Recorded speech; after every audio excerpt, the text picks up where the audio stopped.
면접에 대해서 이재원 동국대 책임 입학사정관님께서 자세하게 아주 잘 말씀해 주신 것 같습니다. 가장 요점은 가이드북을 꼭 챙겨보시면 모든 면접에 대한 준비가 잘 설명이 되어 있다라고 말씀해 주셨으니까 이 동영상을 시청하시는 분들은 꼭 각 대학 입학처 홈페이지에 들어가셔서 가이드북을 참고해 주시면 좋지 않을까 생각합니다.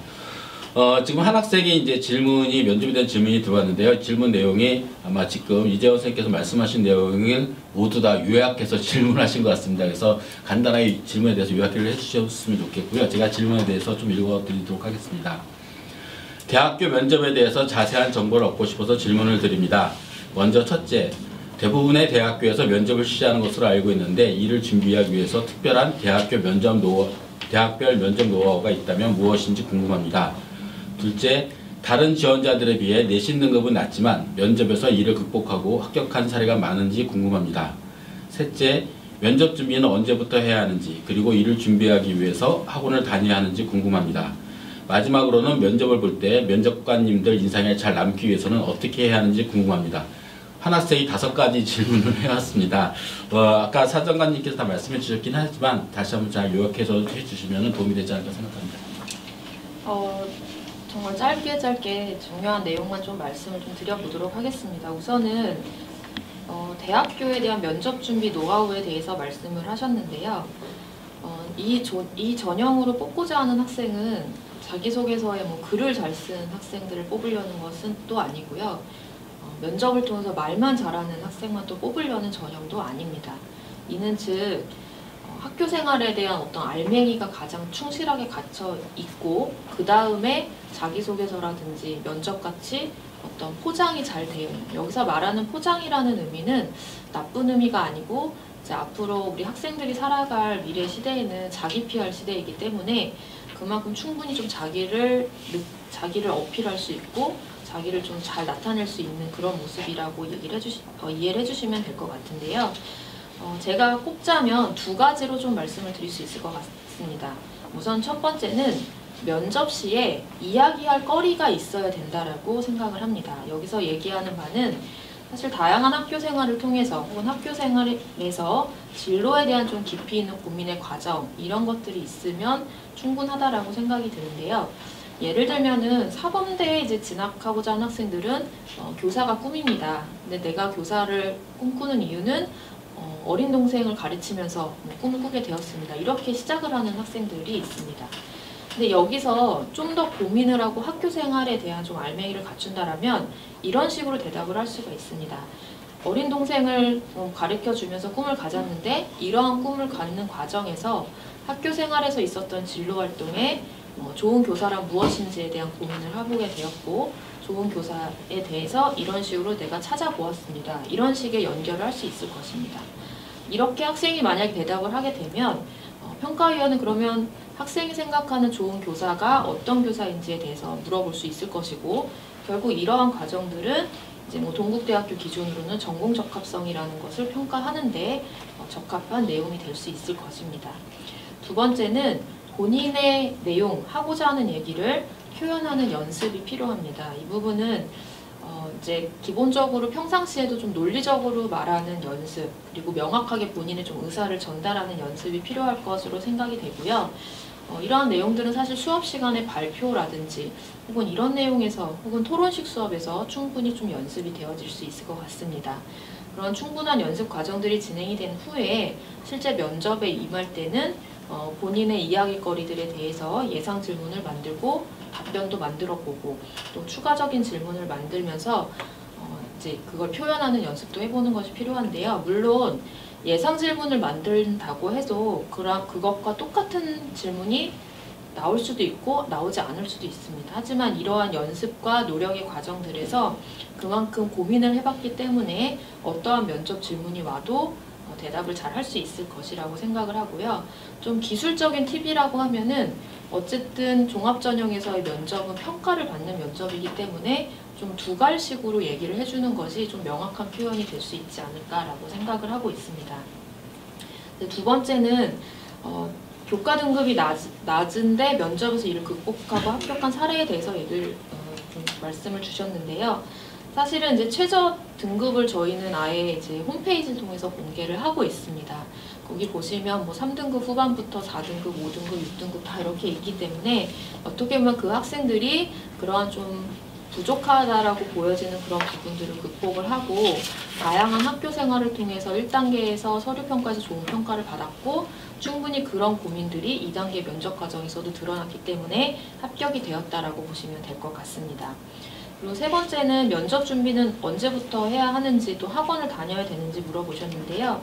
앞서 이제 면접 준비 노하우에서 말씀드렸듯이 발표 수업이라든지 토론 수업에서 본인의 의사를 좀 정확하는 연습들, 평상시에도 언행 같은 경우도 굉장히 중요한 게 사실 고등학교 학생들 은어 많이 사용을 하잖아요.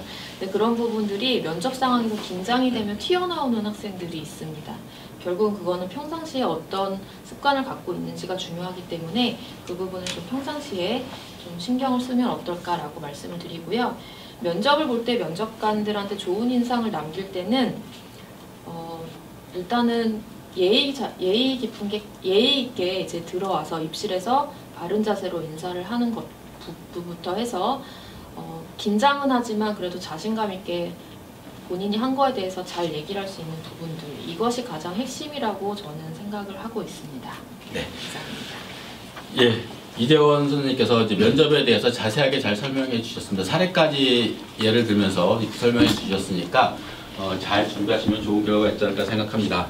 다음은 마지막으로 이제 중앙대학교 차정민 선임 입학사정관님께서 서류평가에 대해서 말씀해 주시겠습니다. 특히 이제 중앙대학교 같은 경우에는 다른 여기 참석한 대학들에 비해서 면접이 없기 때문에 서류 100%로 선발을 하고 있기 때문에 서류평가에 대해 잘 들으시면 큰 도움이 되지 않을까 생각합니다. 네, 중앙대학교 차정민입니다. 말씀하신 것처럼 중앙대학교는 2021학년도에는 모든 전형에서 서류 100%로 진행을 하고 있습니다. 그리고 얼마 전에 이제 각 학교 홈페이지에서 2022학년도 기본 계획을 발표를 했습니다. 중앙대학교는 다빈치형 인재 전형 하나의 경우에 저희가 면접을 다시 보는 것으로 되어 있긴 합니다. 그 외의 것들은 다 이제 서류평가 100%로 진행을 하고 있어서 서류평가 중심으로 중앙대 사례를 중심으로 말씀을 드리도록 하겠습니다. 제가 항상 이 서류평가와 관련돼서 강의를 할 때마다 들고 오는 그 그림이 하나 있는데요. 한쪽에는 아주 무수히 많은 그 나뭇잎을 가지고 있는 풍성해 보이는 나무. 그런데 사실은 좀 탄탄하지 않은 그 뿌리를 가지고 있습니다. 그리고 또 다른 쪽에는 밖에서 볼 때는 그렇게 많은 잎이 보이지는 않습니다만 사실은 지금 자라나고 있고 튼튼히 토양과 일치가 돼서 뿌리 깊은 나무를 가지고 있는 그 나무가 있죠. 누가 보면 첫 번째 나무처럼 뭔가 풍성해 보이고 뭐 대단해 보이는 나무를 또 선택할 수도 있지만 저희 입학사정관의 입장에서는 뿌리가 아주 얕은 나무보다는 좀 잎이 좀 드물더라도 뿌리가 먼저 튼튼하게 박혀있는 나무들이 대학에 와서 또 잘 성장해 갈 수 있는 그런 학생의 모습 같아 보였다라는 생각을 하고 있어서 후자와 같은 나무들을 조금 더 눈여겨보려고 노력을 하고 있습니다. 다시 말하면 처음에 보였던 무성한 잎사귀는 과도한 스펙을 통해서 입학사정관들이 얼핏 봤을 때는 대단한 학생이다 라고 생각을 할 수는 있겠지만 그 학생이 가지고 있는 기본기가 좀 제대로 안 되어 있을 경우에는 금방이라도 쓰러질 수 있는 그런 모습이 아닐까라고 해서 항상 우려를 하고 있고 주의를 집중을 해서 보고 있는 그런 학생의 케이스라고 볼 수가 있겠습니다. 그래서 제가 지금 말씀을 계속 드릴 부분은 저희한테 무슨 내용들을 어떻게 보여줄까, 어떻게 하면 전략적으로 이게 유리할까 라고 생각하시기보다는 학생이 해야 될 기본적인 역량들을 꾸준히 천천히 가져가는 학생들이 오히려 이 학생부 종합전형에서는 돋보일 수 있고 대학 사정관들이 또 좋아하는 인물에 좀 가깝지 않을까, 그런 얘기를 말씀을 드리도록 하겠습니다. 중앙대학교뿐만 아니라 전반적인 이제 학생부 종합전형의 평가 원칙이라고 좀 공유가 될 부분이 있습니다. 특히 이제 중앙대학교를 예로 든다면 학생부와 자소서 추천서가 있고요. 이것을 바탕으로 이후에 설명드릴 펜타곤 5가지 평가 역량을 종합적으로 평가한다라는 것이고요. 그리고 사교육이라든지 외부의 환경, 뭐 부모님이 될 수도 있고요. 학교의 영향 자체가 될 수도 있는데 그런 부분들을 좀 최대한 반영을 하고 학교 교육에 기반한 모든 고등학교가 가지고 있는 그런 기반한 평가를 한다라고 말씀을 드릴 수 있겠고요. 세 번째는 양적 활동의 위주를 좀 지향을 하고 질적인 평가 위주로 가겠다. 지원자의 역량에 집중해서 평가를 하겠다라는 뜻입니다. 네 번째는 학생부 항목별 연관성을 좀 고려해서 평가의 신뢰도를 높인다는 것인데요. 앞서 말씀을 하신 것처럼 뭐 교과학습 발달 상황에서 몇 점, 또는 뭐 봉사활동에서 몇 점 이렇게 구분을 해서 평가를 하지는 않고 학생부 자기소개서 추천서를 바탕으로 각 학교마다 가지고 있는 평가 역량에 맞춰서 저희가 그 학생의 장점들을 찾아내는 방식으로 점수 평가가 이루어진다고 보시면 되겠습니다. 또 학생부 종합전형의 특징 중에 하나죠. 교육활동의 결과도 물론 중요합니다만 이 학생이 과정 중에서 무엇을 배우고 무엇을 느꼈는지 그래서 대학에 와서 얼마나 또 뻗어나갈 수 있는 제목이 되는 기본계획을 늘 갖췄는지 그 부분을 상당히 중요하게 평가한다고 보시면 되겠습니다. 또 학업 역량이라는 것을 볼 때도 물론 이제 수험생들은 내가 1.6이냐 1.7이냐 여기에 대해서 상당히 민감할 수는 있겠습니다만 각 대학에 지원하는 학생들의 그 성적이라는 것이 그렇게 뭐 스펙트럼이 아주 넓지는 않을 수 있어요. 그래서 평균적인 평균 내신 성적에서 누가 조금이라도 더 앞서냐가 아니라 교내 활동 속에서 발휘한 어떤 학업적인 소양을 전체적으로 평가한다는 점이 평가의 원칙이라고 볼 수가 있겠습니다. 자, 이제 중앙대학교의 대표 평가 모형을 보여드리는데요. 중앙대학교는 아시다시피 다빈치형 인재 전형과 탐구형 인재 전형 두 가지 모형으로 나눠져 있습니다. 여러 대학에서 얘기하고 있는 것처럼 학업적인 측면 또는 이제 탐구적인 측면도 물론 중요하고요. 창체 활동으로 대변이 되는 어떤 그 학생의 인성이라든지 뭐 발전 가능성 또는 전반적인 그 학생의 전공 적합성을 보는 영역도 있겠죠. 여러 대학에서 이제 공통적으로 쓰이는 부분도 있습니다만 중앙대학교는 10여 년 전부터 펜타곤이라 그래서 5가지 역량들을 골고루 잘 갖춘 학생들을 다빈치형 인재 전형에서는 선호합니다. 그래서 학업 역량, 탐구 역량, 발전 가능성, 인성, 통합 역량 이 5가지를 각각 20%씩 평가 점수로 반영합니다. 반면에 탐구형 인재 전형에서는 다른 부분은 다 동일한데요. 통합 역량이라는 것을 전공 적합성이라는 것으로 좀 바꿔서 평가를 하고 있다는 점에서 조금씩 다르고요. 퍼센테이지가 조금씩 반영되는 퍼센테이지들이 다르다는 점도 다빈치형 인재 전형과의 좀 차이점이라고 볼 수가 있겠습니다. 자, 여기 중앙대학교 다빈치형 인재 전형과 고른기회 사회통합 전형에서 사용이 되는 역량은 총 5가지라고 말씀을 드렸습니다. 학업 역량은 교과 성취 수준 그리고 또 계열별 교과 이수와 성취도를 전반적으로 봅니다. 학생부에 나와 있는 교과 학습 발달 사항에 있는 내용들을 위주로 평가를 하게 되는 것이고요. 그 외에도 이제 숫자화되지 않은 또 교과목이 아니더라도 세분력 특기사항 또는 뭐 창체 활동이 될 수도 있고 자기소개서에 있는 내용들, 추천서에 있는 내용들, 독서활동 등을 포함을 해서 탐구 역량이라고 명명을 하고 탐구 활동에서의 우수성 또는 학업 태도에서의 지적 호기심 등을 통해서 판정을 하게 됩니다. 또 발전 가능성은 자기주도성이나 리더십 활동을 통해서 그 학생이 얼마나 대학에 와서도 주도적인 자신의 인생을 개척할 수 있는 역량이 되는지를 보는 것이고요. 인성의 경우에는 뭐 봉사활동을 비롯해서 협력 활동과 팀워크가 학교 생활 내에서 얼마나 이루어졌는지 또는 성실하고 책임감 있게 학교 생활을 하는지를 전반적으로 보게 됩니다. 다빈치형에서는 통합 역량을 하나로 두고 있다고 말씀을 드렸는데, 그것은 경험의 다양성과 이제 깊이라고 볼 수 있겠고요. 너무 1학년 때부터 전공과 관련된 것들만 해야 된다라는 강박관념에서 좀 벗어나시는 것도 좋지 않을까 싶습니다. 또는 이제 예체능 활동에서의 성과, 연극부를 한다든지 오케스트라를 한다든지 태권도 활동을 하면서 다면적인 평가 역량들을 저희가 이제 보는 것이죠. 두 번째, 이제 탐구형 인재 전형이나 소프트웨어 인재 전형에서는 나머지는 다 동일합니다만 전공 적합성적인 측면을 좀 더 많이 볼 것이다 라는 것이고요. 전공 관련 활동과 이해 수준, 또 전공 관련 교과목과 이수, 성취 등등을 조금 더 들여다본다 라고 돼 있고요. 여기 나온 것처럼 전공 적합성과 탐구 역량이 각각 30%씩으로 평가에서 좀 차지하는 비중이 크다고 볼 수 있습니다.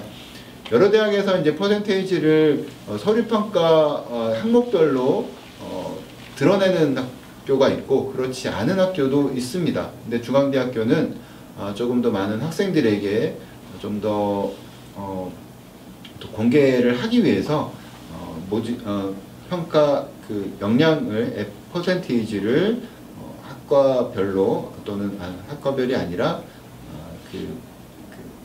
전형별로 이렇게 공개를 하고 있다고 보시면 되겠습니다.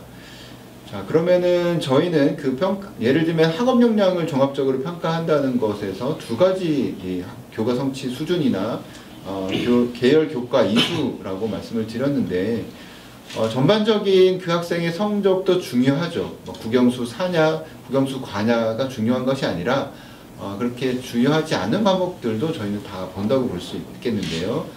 전반적인 학교 성적을 비교하는 것도 중요합니다만 전체 교육 과정에 기반해서 내가 어떤 과목에서 또 얼만큼 잘하는지, 내가 또 지원하는 학과와 관련된 계열에서 내가 수학과학을 특별히 좀 더 잘하는지, 또는 영어라든지 국어라든지 사회 과목에 강한지 등등을 여러 가지를 이제 종합적으로 평가를 한다고 보시면 되겠고, 또 성취도에 관련된 세부 지표를 보시는 거죠.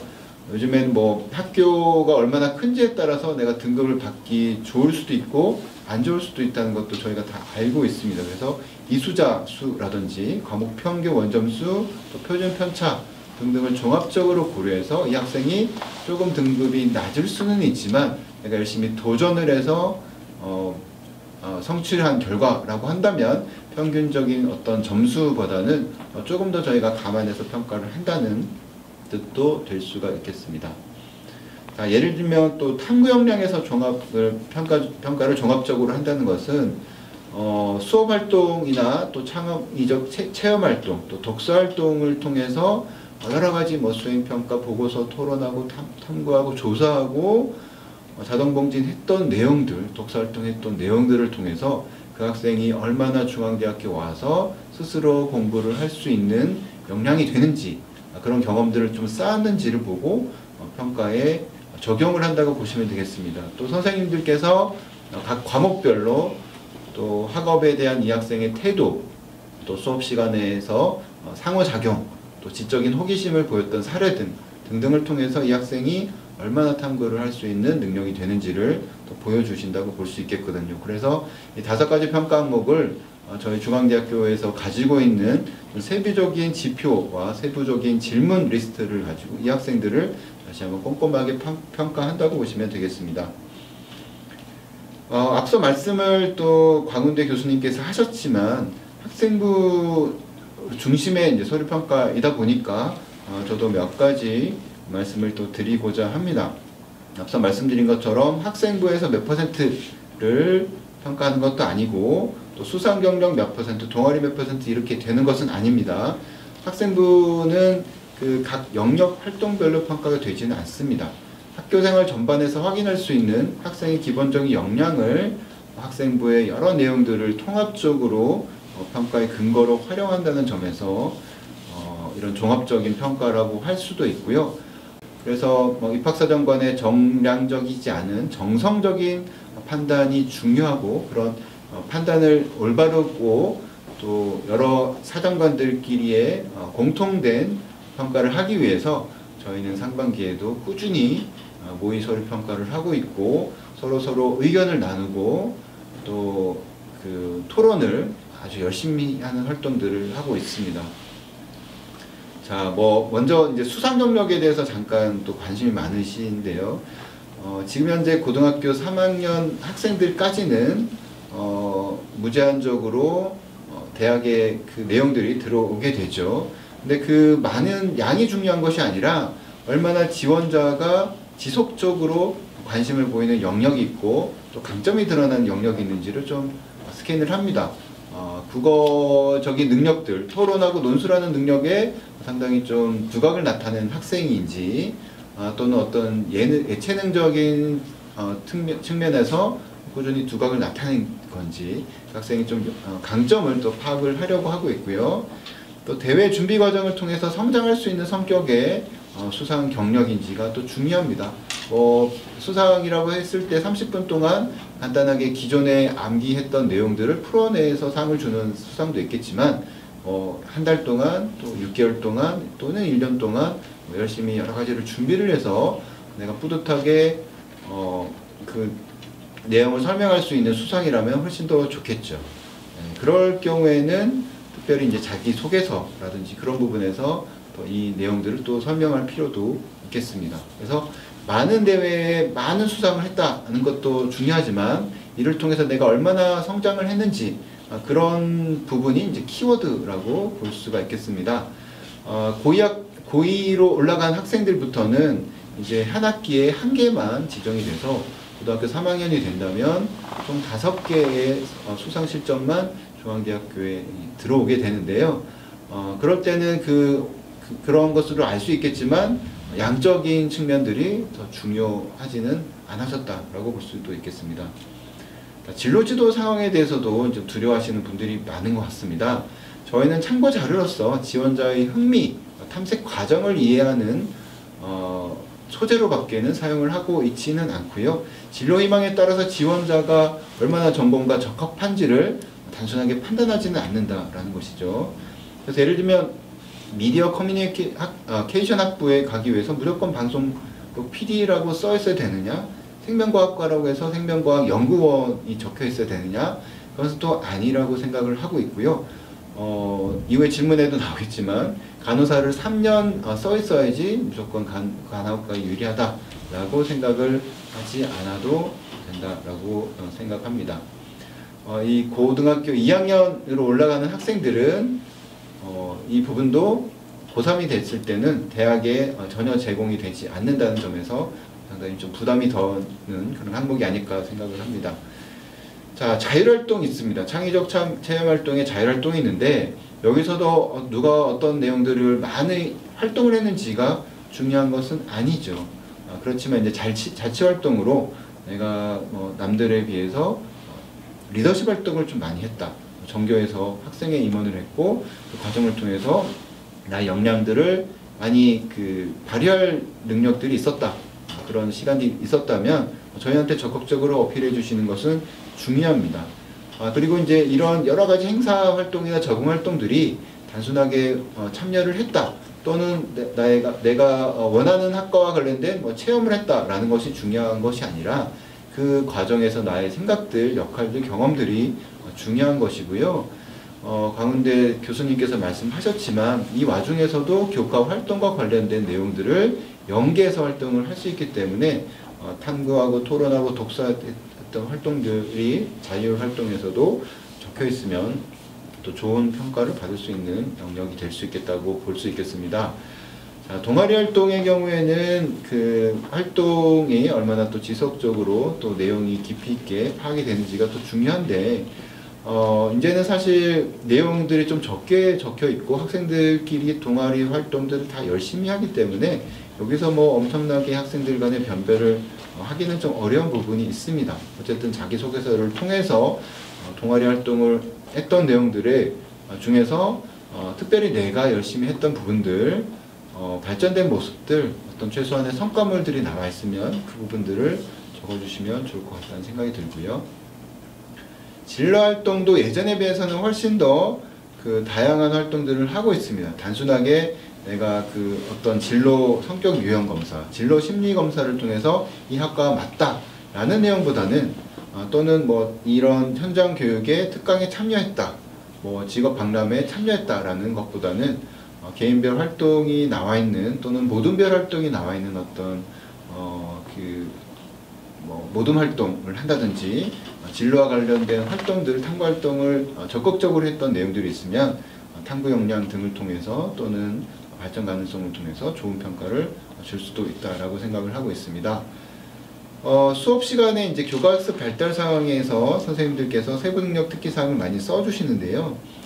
교과서를 얼마나 이해를 잘 했는지 또는 발표 활동이나 모둠 활동에서 그 내용의 수준이 얼마나 있는지 또 교육 과정에서 원하는 어떤 성취 수준의 기준에 얼마나 부합했는지를 선생님들께서 적어 주십니다. 또는 뭐 그와 관련돼서 수업 태도를 또 관찰을 하시죠. 이 학생이 얼마나 내 눈을 잘 보면서 수업을 잘 듣는지, 또 새로운 그 질문을 가지고 대하는지, 또 성실하게 수업에 임하는지, 또 학업에 대한 흥미도나 태도가 얼마나 진지한지 등등을 많이 또 보신다는 것이고요. 이제는 또 수행평가도 많이 중요해지고 있습니다. 좀 심화적으로 자료를 좀 조사해서 보고서를 작성을 한다든지, 관련돼서 이제 발표를 한다든지, 그런 내용들이 또 중요하게 작용을 할 수 있다고 보고요. 학생부 종합 전형이 지금 뭐 많이 잘 되고 있습니다만, 또 수능이라든지 학생부 교과 전형도 좀 늘어나고 있는 것은 또 사실이라서 학종과 관련해서 어떻게 수업을 해야 되냐라고도 말씀들을 많이 하시는데, 여전히 학교에서 수업하는 내용들, 또 수행평가하는 내용들이 상당히 또 중요하다고 생각할 수 있겠고요. 직접 참여하고 생각할 수 있는 그런 활동들이 많을 경우에 적극적으로 앞에 나서서 또 시도를 해서 그렇게 눈에 띄는 학생으로서 적극적으로 자라나기를 저희는 소원을 하고 있습니다. 독서 말씀은 많이 하셨기 때문에 간단하게 말씀을 드리자면, 너무 전략적으로 접근을 안 하셨으면 좋겠어요. 전공과 관련된 것들을 일부러 많이 읽어낸다, 또는 어려운 책들을 많이 배치한다, 이런 게 중요한 것이 아니라 정말 내가 관심이 있어 하는 그런 책들에서 지식을 확장하고 연장을 하는 선상에서 흥미있는 것들 위주로 읽는 것이 저희 입학사정관들이 보기에는 상당히 좀 좋은 모습들이 아닐까 그렇게 생각을 합니다. 그래서 뭐 학생부 학교 생활 기록부를 통해서 말씀을 드렸습니다만, 어쨌든 학생부 종합 전형에서 이제 성과 모델이라고 할 수 있는 것은, 제가 종합적으로 봤을 때 지원자가 일단 우수해야 됩니다. 지원자가 우수해야 되는데, 수업 방식을 통해서 또 토론, 발표, 프로젝트, 실업, 실습 등의 기회를 많이 또 만들어 달라고 학교에 요구하는 것도 상당히 중요할 것 같고요. 또 학생부하고 제출 서류들이 또 충실하게 잘 기재가 되어야겠죠. 또 학생 진로에 맞춰서 또 개인별, 모둠별 활동들이 또 잘 이루어졌으면 더욱더욱 좋겠고, 학교 자체도 학생들을 위해서 학생부 종합전형을 열심히 끌어가는 그런 학교에서 열심히 노력한다면 중앙대학교를 비롯한 여러 대학의 학생부 종합전형에서 우선 성과가 있지 않을까 그렇게 생각을 하면서 발표를 마치도록 하겠습니다. 네, 감사합니다.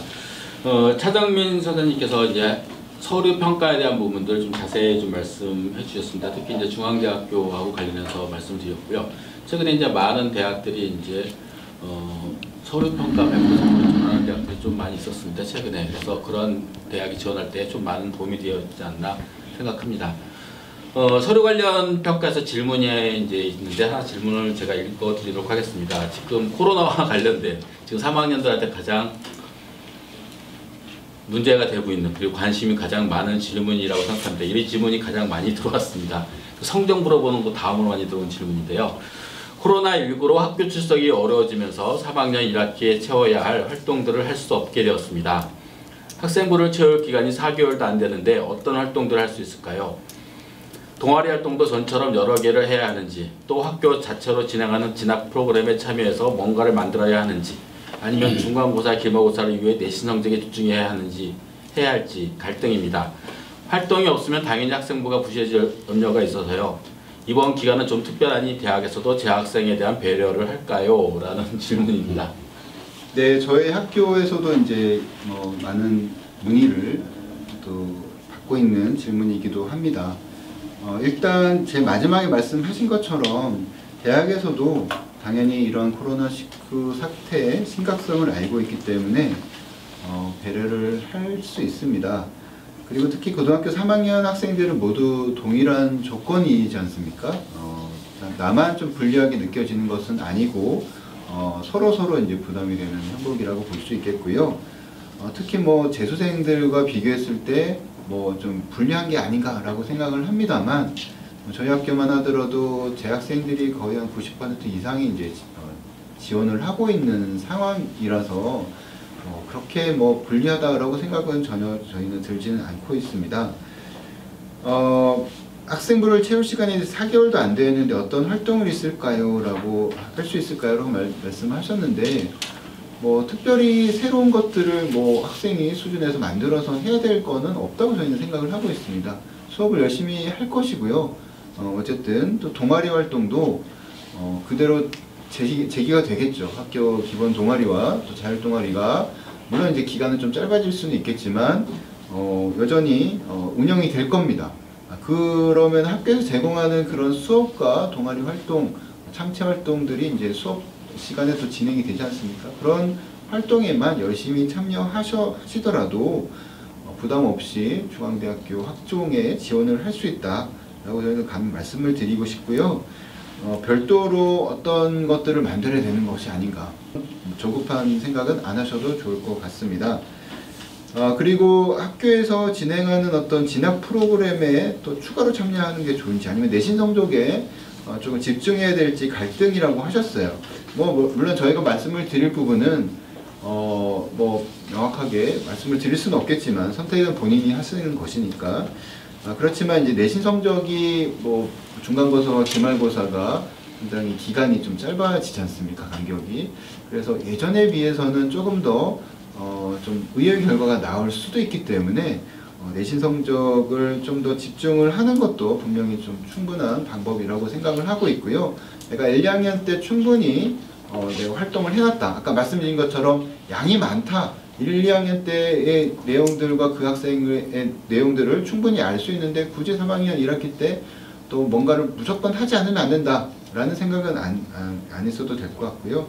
충분하게 열심히 생활을 해왔으면 내신 성적에 조금 더 집중을 하는 것도 괜찮지 않을까 그렇게 생각을 하고 있습니다. 네. 네, 감사합니다. 질문에 좀 답변이 되었을 거고요. 제가 좀 궁금해서 그러는데, 네.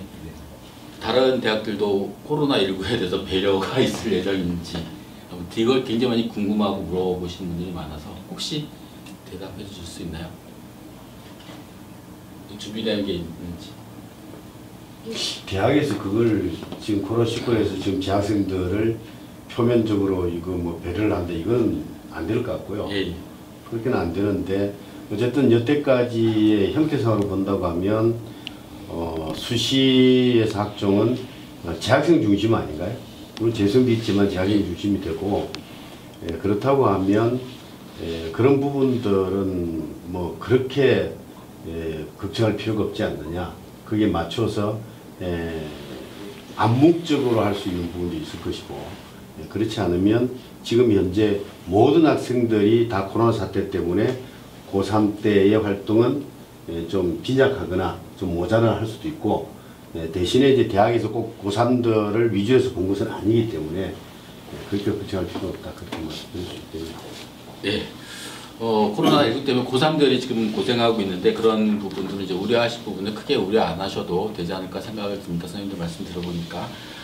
예, 그래서 지금까지는 학생부 종합전형에 대해서 전반적으로 알아봤습니다. 그래서 학생부 종합전형의 평가라든가 자기소개서의 작성과 평가 방법, 그리고 면접 준비 방법과 평가, 그리고 서류 평가 방법에 대해서 각 대학 입학 사정관님들께 자세히 이야기를 들어봤습니다. 지금 이 시간은 이제 저희 동대문 진학상담센터 홈페이지에 들어온 사전 질문 내용을 중심으로 해서 각 입학사정관님들께 질문을 드리고 답변을 듣는 시간을 갖도록 하겠습니다. 먼저 조효한 교수님께 좀 질문을 먼저 드리겠습니다. 질문이 들어온 내용을 먼저 읽어드리도록 하겠습니다. 아마 지금 현재 고등학교 2학년 학생이나 1학년 학생인 것 같습니다. 2022년 2학년부터 창의적 체험활동의 학생부 기록 글자 수가 줄어들어 예년에 비해 비교과 활동을 평가하기 어려워질 것 같다는 이야기가 있습니다. 그럼 상대적으로 교과 활동인 내신 성적과 세팅 비중이 더 커지는 걸까요? 그리고 봉사활동에서 기본 시간 이외에 추가로 많이 봉사활동을 하는 것이 입시에 유의미한 효과가 있는지 궁금합니다. 특히 올해는 코로나19로 봉사활동도 진행하기 어려운 상황이라 더 궁금합니다. 라는 질문이 있는데 조효한 교수님 좀 답변 부탁드리겠습니다. 네, 그 앞에서도 말씀드린 것인데요.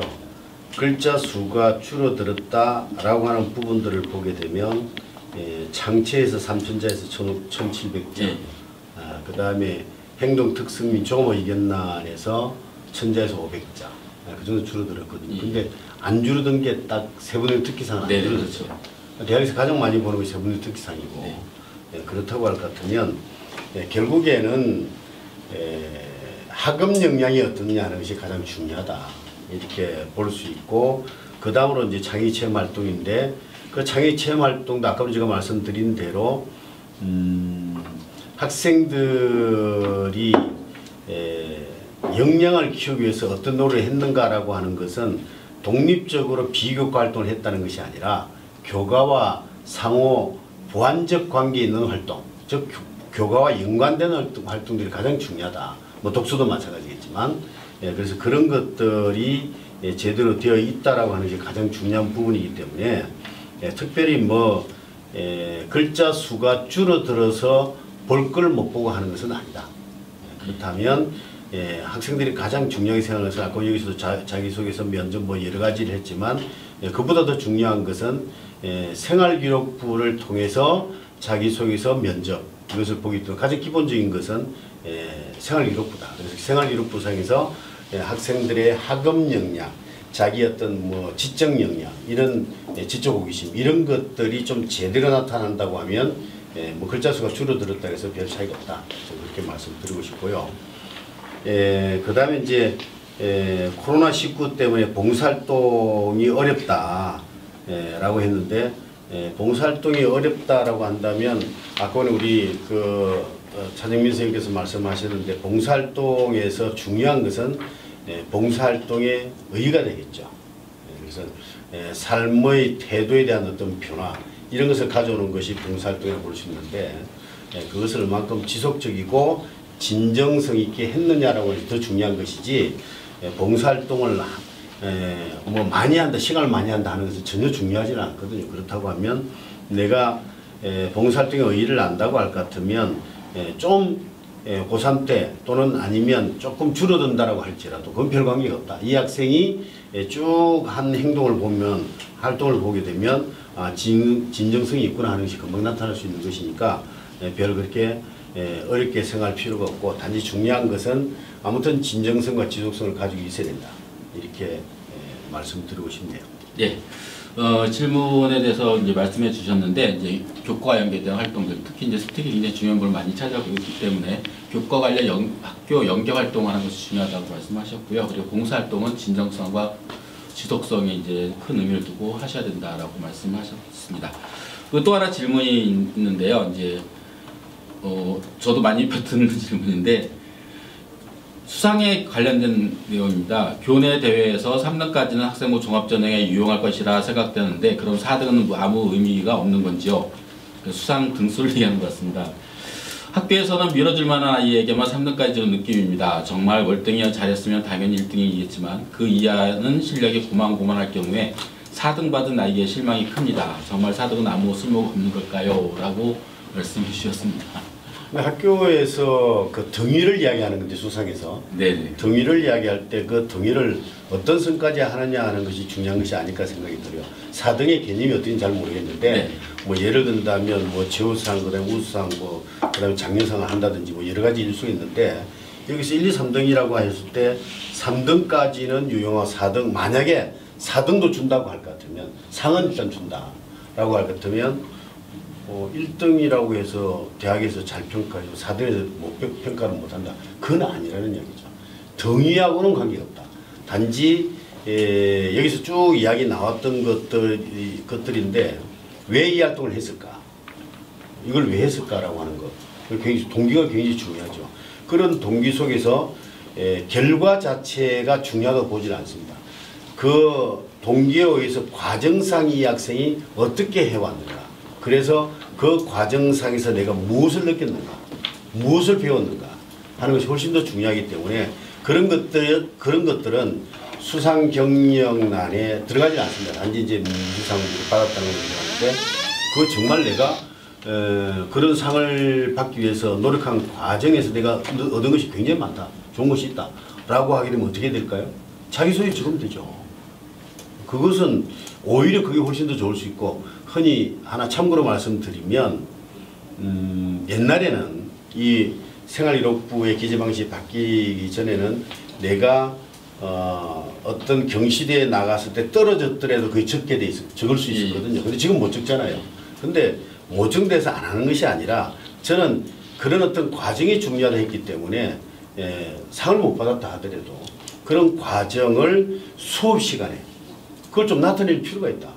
이런 공부를 하고 있는데 지금 어떻게 하면 될까요? 이게 내가 한 것이 잘했는가 잘못했는가 이걸 한번 해서 세고도 특기상 속에 기록될 수 있도록 해준다면 그것이 오히려 훨씬 더 좋지 않겠는가 하는 생각을 합니다. 네. 두 번째 말씀하신 것은 다음 질문 넘어가도록 하겠습니다. 다음 질문은 조희건 책임 입학사령관님께 좀 드리도록 하겠습니다. 학생이 이제 진로 선택 과목의 성취평가지 적용에 따라서 기존 학생부 종합전형의 학업 역량 평가 또한 일정 부분 영향을 받을 것으로 예상이 됩니다. 기존의 학업 역량 평가와 비교하여 어떻게 달라지는지 알고 싶습니다. 그리고 같은 비교과 활동이라도 그것을 기술하는 교사의 성향에 따라 진술이 나타날 수 있다고 생각합니다. 어떤 사람은 수식어를 풍부하게 넣기도 하고 어떤 사람은 그렇지 않기도 할 것인데 이러한 차이가 서류 평가에서 얼마나 변별을 가질 수 있는지 궁금합니다. 네, 두 가지 질문을 해주셨습니다. 예, 일단 이제 진로선택 과목이 처음으로 좀 나타났기 네. 때문에 학생들이 좀 거기에 대해서 좀 민감하게 반응할 수 있는데요.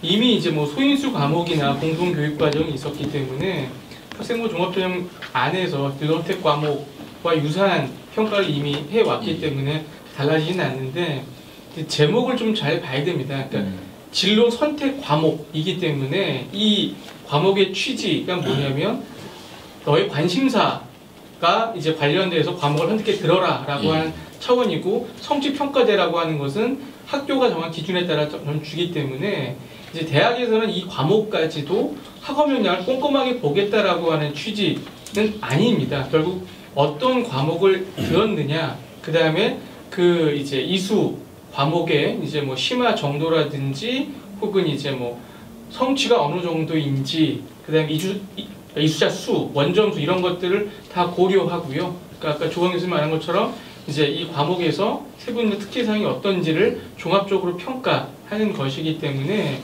단순하게 이제 이 등급이나 성취평가제 내용만을 가지고 학업 역량을 판단하는 상황은 아니고 이전에 해왔던 종합과 정성적인 평가 요소를 이제 같이 병행한다. 그리고 이제 그 방식은 이제 소인수 과목이나 했던 그런 교과목들을 평가하는 방식과 동일하다라고 이해하시면 될 것 같습니다.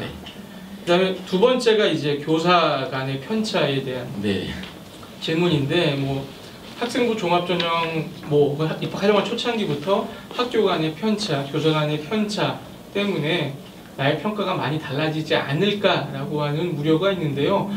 학생부에 기술하는 내용의 어떤 양이라든지 뭐 내용적인 측면이 좀 달라질 수 있는데 결국은 이제 그런 내용들은 대학이 잘 알고 있기 때문에 평가의 가장 주된 것은 양적인 것, 미사 여부가 아니라 사실에 근거한 내용들이 어떻게 담겨져 있느냐에 대한 여부입니다. 그렇기 때문에 실제로 뭐 이제 굉장히 보기 좋게 써준 거나 혹은 사실에 기반한 내용을 썼거나 실제 평가할 때의 그 차이는 그렇게 크지 않고요. 또한 이제 질적인 측면까지도 잘 이제 적어주지 못할 경우도 있습니다. 이제 그런 경우에는 격차가 날 수 있지만 지금 학생들이나 학부형들이 너무 좁게 보시고 있습니다. 그러니까 수상 하나, 독서 하나를 한권을 더 많이 읽고 안 읽고, 상을 더 많이 받고 안 받고, 혹은 3등이냐 4등이냐 가지고 본인들은 민감하지만 평가자 입장에서는 3년 전체 기록을 보기 때문에 그 하나가 무언가 앞서고 뒤진 거에 따라서 합불이 결정되거나 더 높은 평가를 하지 않습니다. 그러니까 어떤 교사가 비교과 활동을 조금 적게 혹은 좀 부실하게 적었다 하더라도 그 학교의 모든 선생님이 그런 식으로 적지는 않거든요. 결국은 사실과 다른 기록과의 연관을 보기 때문에 편차가 날 수도 있는 여지가 있지만 학생과 학부형 생각하는 것처럼 교수 간의 격차 때문에 평가가 완전히 차이가 나는 그런 결과는 거의 발생하지 않습니다. 그래서 이제 그러한 요소들을 같이 종합적인 혹은 맥락적인 평가를 하는 이유가 거기에 있고요. 이제 그걸 통해서 그 교사 간 편차를 많이 줄이는 평가를 대학에서 하고 있기 때문에 그런 거에 대해서 너무 그렇게 심각하게 걱정하지 않아도 된다라고 말씀드릴 수 있습니다. 네, 감사합니다. 지금 이제 즐거움학 과목에 대한 성취평가제라든가 이런 것들이 기존에 했던 것들과 크게 평가가 달라지지 않는다라고 말씀하셨고요. 그리고 이제 교사의 능력에 따라서 혹은 뭐 기술에 따라서 달라질 수 있는 것들은 충분히 그 학교에서도 스크리닝을 하고 있기 때문에 큰 걱정 안 하셔도 된다고 말씀해 주셨습니다. 크게 걱정 안 하셔도 될 것 같습니다. 한 가지가 아니라 예. 수십 가지를 보고 그 맥락적으로 이걸 보기 때문에 한 가지 잘 써준다고 해서 그게 그 학생이 유리하다 그거 절대 아니죠. 네, 알겠습니다. 예, 다음 질문은 동국대 이재원 책임 입학사정관님께 드리도록 하겠습니다. 아까 설명에 나왔던 내용인데요. 다시 한번 이제 상기하는 의미에서 질문을 드리고 간단히 말씀해 주시면 될 것 같습니다. 고교 프로파일 블라인드 처리에 대한 진행 사항과 실제 시행 여부 가능성이 궁금합니다. 그리고 시행이 되면 이로 인해 자사고와 일반고의 학생의 평가와 또는 학업이 우수한 학교와 그렇지 않은 학교는 어떻게 평가하게 되나요? 라고 질문을 주셨습니다. 네, 우선은 고교 프로파일 블라인드 처리 그리고 이제 고교명을 블라인드 처리해서 평가를 진행하는 사항은 아마 올해 21학년도 입시부에는 바로 도입될 예정이고요. 이 부분은 지금 뭐 대학의 노력뿐만 아니라 교육부 차원에서도 학생부 제공의 프로세스부터 변경을 해서 진행하기 때문에 이 부분은 반드시 이제 시행이 될 것으로 확인이 되고 있습니다. 근데 이제 두 번째 내용에서 주신 이제 질문을 보면 끝에만 봐도 학교는 어떻게 평가를 하게 되나요? 라고 돼 있는데 저희는 그 학교에서 속한 환경에서 학생들이 어떤 역량을 발전시켰고 어떤 모습을 드러냈는지에 대한 학생을 평가하는 것이지 학교를 평가하는 것은 아닙니다. 아마 여기 계신 이제 뭐 경희대 사정관 선생님 그리고 중앙대 사정관 선생님 다 이제 느끼시겠는데 이제 새 학교가 또 오해를 받는 것 중에 하나가 특목고 학생들 많이 뽑는다 이런 오해 받는데 실제 지원하는 비율과 합격 비율을 보면은 특별히 그 학생들이 우대받아서 합격이 되어진다 이것은 분명히 아니라는 것입니다. 네. 그래서 그런 학교에 대한 평가라고 좀 오해를 안 해주셨으면 좋겠고요. 다만 사정관들이 걱정하고 있는 부분은 2015 개정 교육과정이 도입이 되는 이런 상황에서 학생들에게 이제 선택의 폭이 넓어지는 교육과정을 다양하게 이제 운영을 해주는 학교들이 피해를 보지 않으려면 그거에 대한 좀 교육과정에 대한 이해를 저희가 좀 할 수 있는 교육과정 편성표에 대한 부분을 좀 많이 고민을 하고 있는데요. 이 부분은 지금도 이제 교육부랑 논의가 되고 있는 것으로 좀 알고 있어서 이 부분에 대해서 좀 나중에나 좀 확답을 좀 드릴 수 있을 것 같습니다. 그래서 정확히 오해하시면 안 되는 게요. 저희는 좋은 학생을 선발하는 것이지 좋은 학교에 있는 학생이라고 해서 무조건 선발하는 것은 아니라는 것을 좀 이해해 주셨으면 좋겠습니다. 네. 질문 드린 내용 중에서 이제 고교 프로파일 블라인드는 올해 시행될 예정이고요. 그리고 학교에 대한 평가는 학교 평가보다는 그 학교에 속해 있는 학생의 개인의 그 활동 내용이라든가 능력에 대한 평가이기 때문에 학교에 따라서 뭐 차별이 되거나 그렇지는 않다고 말씀해 주셨습니다. 또 하나 질문이 있는데요. 이것 이제 제가 보니까 동국대학교가 시행했던 것 같아요. 소프트웨어 특기자 전형이 있었다가 다시 이제 뭐 학생 종합 전형으로 전환이 되긴 했지만 그거와 관련된 내용이라서 이제 동국대 이재원 책임 입학사정관님께 질문을 좀 드려보도록 하겠습니다. 소프트웨어 특기자 관련 내용이 궁금합니다. 특기자로 지원할 경우 어느 정도의 실력과 준비를 해야 하는지 궁금합니다. 그리고 지원 시 일반고와 특수목적고, 특성화고를 얘기하는 것 같습니다. 그다음에 유불리가 있는지 궁금합니다. 또 학생부 종합전형 안에 있는 소프트웨어 전형과 별도로 뽑는 소프트웨어 특기자의 차이는 무엇인지 궁금합니다. 라고 질문해 주셨네요. 좀 질문의 내용을 보면은 이게 2021학년도보다는 아마 2020학년도의 뭐 결과나 네. 상황을 보고 아마 질문을 주신 것 같은데요. 2020학년도, 그러니까 전년도 입시에서는 두드림 전형 안에 컴퓨터공학 전공, 정보통신공학 전공, 멀티미디어 공학과를 선발을 했었고, 별도로 소프트웨어 실기 전형으로 해서 이 세 개 학과를 별도로 선발을 했었습니다. 이때에는 이제 실기 전형은 어떤 수학적인 논리 구조 이런 것들을 기반으로 한 별도의 소프트웨어 실기 구사를 진행을 해서 선발을 소프트웨어 전형에서 했었고, 반면에 두드림 전형에 있는 이 세 개 학과에서도 동일한 다른 학과하고 동일하게 서류와 면접 평가 그리고 동일한 면접 평가 평가 항목 등으로 평가가 이제 선발이 되어졌었습니다. 근데 올해부터는 이렇게 소프트웨어 실기 전형에 있던 인원과 두드림 전형에 있던 인원을 다 합쳐서 그냥 두드림 소프트웨어 전형으로 바뀐 거고요. 전형 방법은 두드림 전형하고 동일합니다. 다만 이 전형은 소프트웨어의 어떤 조금 더 좀 더 전공적 합성에 대한 부분을 좀 더 많이 보고 평가를 하려고 하기 때문에 평가 항목에 대해서는 전공 적합성의 배점을 조금 높게 구성했다라는 게 약간의 차이라고 보시면 될 것 같고요. 지금 이제 질문하신 내용처럼 어떤 뭐 특수한 어떤 기술이 있어야 되는 건 아닌지 약간 이런 식으로 오해를 하실 수 있을 것 같아서 저희가 이제 모집 요강이라든지 기본 계획에도 명기를 해놨는데요. 저희가 요구하는 소프트웨어 전공 적합성이라는 의미는 소프트웨어 전공 분야에 필요한 고교 교육과정 내의 수학과 과학을 기반으로 한 역량평가라고 명기를 하고 있습니다. 즉 학생들이 어떤 프로그래밍을 해보고 이런 것을 요구하는 능력이 아니고요. 그런 기술적인 부분은 대학에 와서 배우는 것이고, 그런 프로그래밍을 할 때 사고할 수 있는 논리적 이런 부분, 논리적 그리고 분석적 사고력 이런 것들을 이제 학교 생활 안에서 좀 키워내는 것이 필요하다라고 보시면 될 것 같습니다. 네. 결과적으로 소프트웨어 전형 같은 경우, 동국대 같은 경우에는 이제 학생부 종합 전형이 되었기 때문에 기존에 있는 학생과 동일한 조건으로 선발을 하고, 단지 이제 전공적 합성 부분에서만 좀 더 세밀하게 학생들을 보겠다라고 말씀해 주셨습니다. 다음은 이제 중앙대 차정민 선임 입학사정관님께 질문을 좀 드려보도록 하겠습니다. 이제 간호학과를 가고 싶어하는 학생인 것 같습니다. 아까 잠깐 차정민 선생님께서 말씀하셨는데 이 학생 질문 내용을 좀 읽어드리도록 하겠습니다. 일반 고등학교 문과 3학년 여학생입니다. 첫째, 간호학과 지원 시 문이과 구분 없이 모집 인원이 표기된 학과에 지원하면 문과 학생에게 불이익이 있을까요? 둘째, 학교장 추천과 일반 전형에서 하나를 선택할 경우 어떤 점을 중점으로 보고 선택해야 할까요?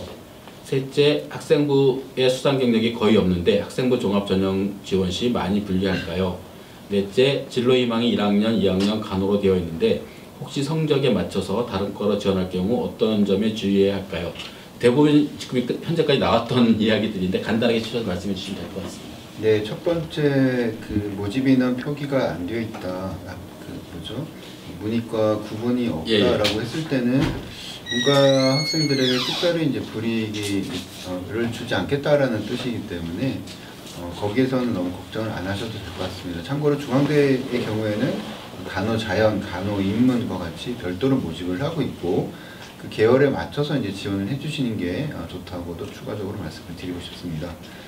두 번째 말씀을 해주셨는데 학교장 추천과 일반 전형 중에서 하나를 지원하고 싶다라고 하셨는데 정확히 이제 일반 전형이 뜻하는 바를 정확하게 다가오진 않아서 제가 중앙대학교 21학년도의 기준인 학생부 교과 전형과 학교장 추천 전형 또 학생부 종합 전형으로 말씀을 드리도록 하겠습니다.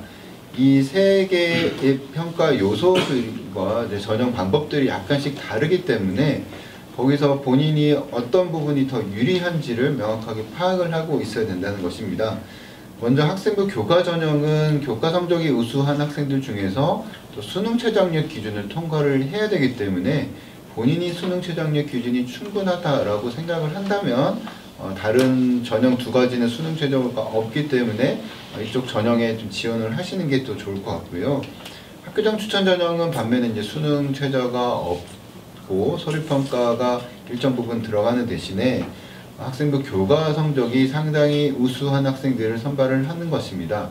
그래서 다빈치형 인재 전형에서 1점대 초중반을 가지고도 떨어지는 학생들이 워낙 많기 때문에 그 학생들을 조금 더 안정적으로 지원을 할 수 있고 합격할 수 있도록 학생부 학교장 추천 전형을 만들었습니다. 다만 일부 모집 단위에서 170명 정도밖에는 선발을 하고 있지 않기 때문에 학과가 나한테 맞는 것이 있는지를 또 봐야 되는 것이고요. 성적대가 조금이라도 좀 낮다, 우려가 된다고 한다면은 지원을 좀 안 하셔도 좋은 방법이라고 생각을 할 수 있겠고요. 그렇지 않고 내가 나를 좀 더 표현하기가 좋은 학생, 비교과와 교과 활동이 적절하게 잘 조화된 학생이라면은 학생부 종합 전형으로 수능 최저학력 기준에 대한 부담 없이 지원을 하시면 될 것 같습니다. 세 번째, 학생부의 수상 경력이 거의 없다고 하셨는데, 그래서 뭐 수상 경력이 절대적이라고 말씀을 드릴 수는 없지만 나의 그런 영역들이, 나의 여러 역량들이 수상 경력 이외의 어떤 부분에서 좀 두드러지고 거기서 내가 승부를 걸 수 있는 여건이 되는지를 파악을 하고 거기에 맞춰서 이제 대학을 좀 지원을 하시면 좋을 것 같다라고 생각을 하고 있고요. 마지막으로 진로 희망이 1, 2학년 간호였는데 생각해보니까 간호학과는 조금 가기 어렵다라고 생각했을 때 어떤 점에 지휘를 해야 될까요? 일단 다른 학과에 가고자 하는 그 이유는 충분히 마련을 해야 될 것 같아요. 왜 지원하는지 자신은 충분히 그 내용을 숙지를 하고 있어야 될 것 같고, 만약에 면접 때 질문을 한다면 그거에 대해서는 거침없이 이런 바뀐 사유에 대해서는 충분히 얘기를 해야 된다고 생각을 하고 있고요. 또 하나는 그 학과에 필요한 역량들이 내가 정말 자신이 있는 학과로 옮기는 건지는 한번 볼 필요는 있다고 생각을 합니다. 간호학과는 물론 이제 봉사활동을 많이 해서 간호학과를 하는 것은 아닐 거고, 아무래도 기본적인 학문인 생명과학이나 뭐 화과 같은 것에도 관심이 있거나 적성이 있는 학생일 텐데 전혀 그렇지 않은 학과로 이제 옮긴다고 한다든지, 또 너무 성격의 성질이 좀 다른 과로 옮긴다고 했을 때는 사정관들이 좀 궁금해할 수는 있다라는 것이고요. 그래서 본인이 왜 최종적으로 선택하는 학과가 왜 그 학과를 선택하는지는 자소서 등을 통해서 충실하게 좀 설명을 해주면 어떨까 이렇게 생각을 하고 있습니다. 네, 감사합니다. 이제 간호학과를 가려고 하는 학생인데 간호학과뿐만 아니라 다른 과 학생들도 아마 적용이 되지 않을까 생각합니다. 참고로 하시면 좋지 않을까 생각하고요. 이제 마지막 질문입니다. 독서 활동의 방향에 대해 말씀 부탁드립니다. 진로와 관련된 독서를 하고 기록하는 게 좋은 방법인지요? 방향이나 깊이, 범위나 넓이 등 어느 쪽에 중점을 두고 책을 선택해 읽는 것이 좋을지 조언해 주세요 라고 질문 주셨는데 차성민 선생님 좀 앞서도 잠깐만 사실 독서라는 게 이렇게 전략적으로 좀 접근을 해서는 사실은 안 되는 게 맞습니다. 그리고 어렸을 때부터 뭔가를 읽기를 좋아하고 또 생각을 하고 쓰기를 좋아하고 이런 학생들이 전반적으로 학업적인 부분과 맞물리면서 또 좋은 평가를 받을 수 있겠고요. 그게 이제 자기소개서와도 자연스럽게 연계가 되고 또 생각이 또 깊다 보면 면접에서도 충분히 역량을 발휘할 수 있는 그렇게 사실은 선순환 구조로 가야 되는 것이지 다른 것하고 전혀 별개로 이제 독서 활동은 내가 전략적으로 어떤 과목들을 어떤 과목에서 어떤 내용들을 몇 권을 읽어야 되느냐라고 사실 접근을 한다면 이미 조금은 아주 최우수 그룹에 비해서는 좀 뒤처질 수 있다라고 생각은 합니다.